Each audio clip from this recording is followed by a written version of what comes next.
It was late at night. Gordon was about to pull the nighttime express. The express was called the Wild Nor'Wester. As he backed down on the coaches, the guard walked over to him on the platform.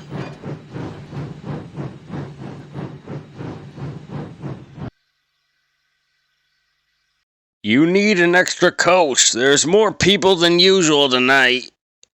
Gordon despised the idea of fetching his own coach, but there were no engines in the yard, as all the shunters had fallen fast asleep in their sheds.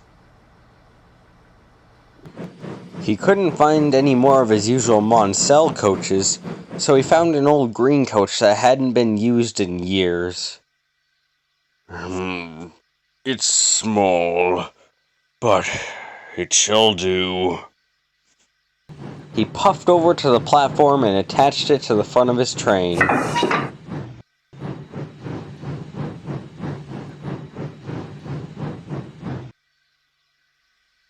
As Gordon set off, he felt uneasy, like something was off. He put it down to the coach being old and bumpy.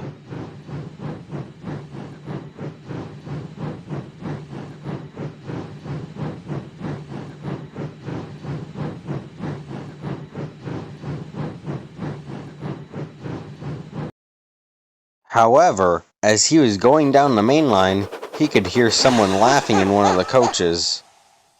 What could be so funny that someone would be laughing at this time of night?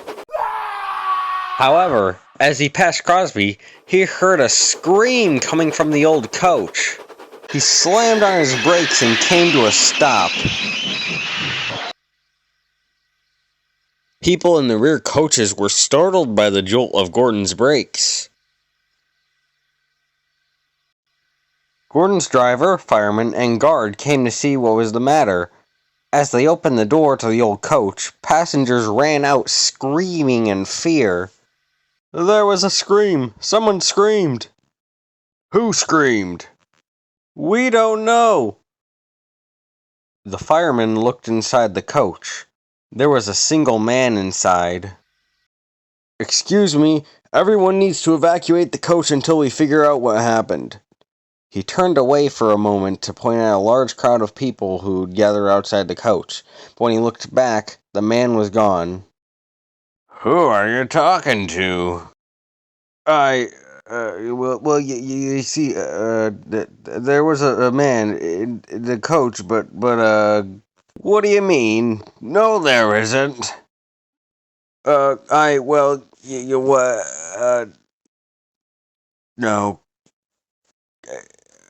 I guess there isn't. The signalman saw the situation from inside his signal box. However, he was too far away to be able to hear what happened, and it assumed that Gordon had broken down, so he called for help.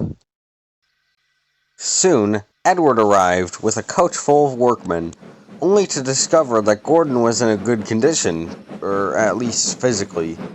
Mentally, though, was a different story. What happened? There was a scream. It came from the coach, the old one. Edward looked at the old coach and gasped when he saw what number it was. 10013. Gordon? Yes.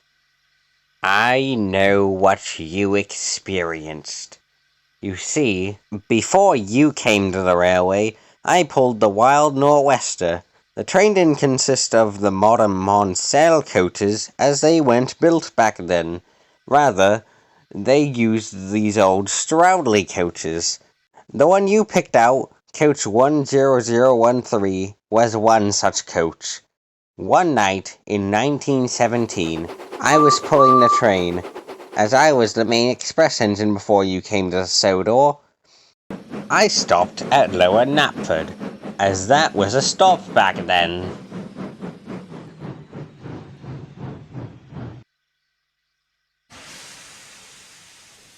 A man boarded the train.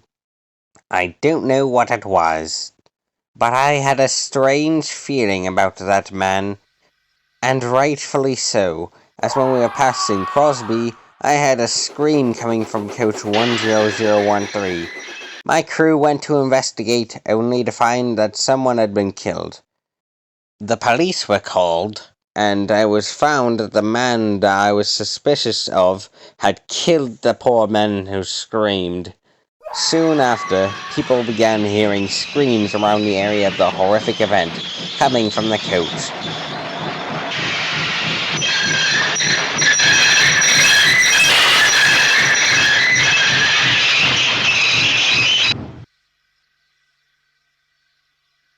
Eventually, they took the coach out of service, and they put a not to be moved sign on it. I didn't see a sign. Oh, it's probably been sitting there so long that the sign fell off. Oh, I see. Gordon was so distressed after the incident that they had to get Edward to pull the train.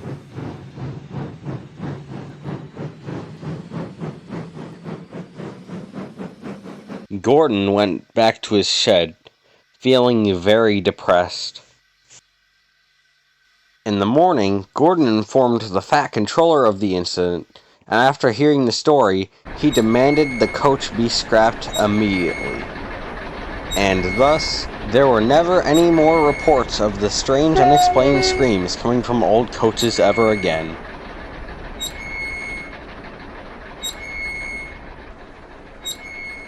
Gordon still thinks about the accident, but he now knows that an event like the one he experienced will likely never happen again.